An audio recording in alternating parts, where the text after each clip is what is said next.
Hey everyone, this is Jeff Locker with Cast It. So you're an actor. Who's your best friend? Like, not your best friend in life, best friend, but who's your best friend in Hollywood? It's not the director, it's not the producer, it is not the person in your acting class, it is the writer.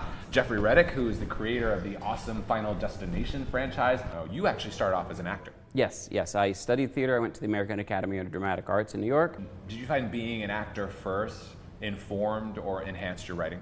I started off with plays. You read plays and you look for subtext and you look for things to hang on to for a character, even if it's a small role. So what I just said, is that right?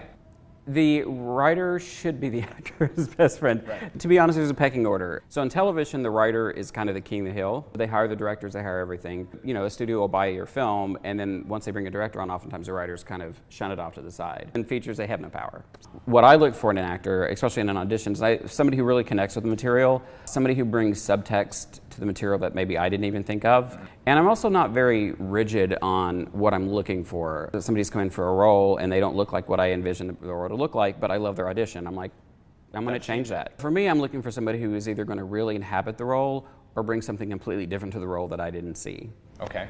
So what are the things that actors do that drive you crazy? When an actor comes in and changes something where you can tell that they want to make the character completely different than what you wrote, and be like, well, I don't like the fact that this character's a Muslim, so I'm going to make him Christian. You know, like something crazy. Like, don't stray too far from the dialogue. I know a lot of actors beat themselves up about that. I've not ever been in an audition where when the actor left, anybody in the room said, well, they didn't say the lines exactly perfect. Nobody's ever said that. If an actor is holding the script, it doesn't bother me. If they're reading from the script, that's a little bit more of an issue. There is something impressive, especially if you know the sides went out the night before. If somebody comes in and does a 5-page scene and has it memorized, there is something impressive about that. What advice do you have for actors who might want to move into screenwriting, either to enhance their own careers or because they just have stuff that they want to write?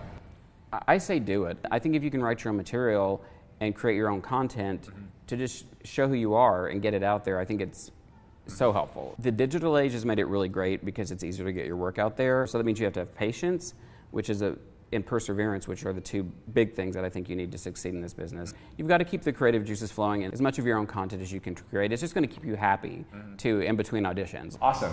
Jeffrey Reddick, learn a lot from this dude. That's a terrible way to end that. Learn a lot.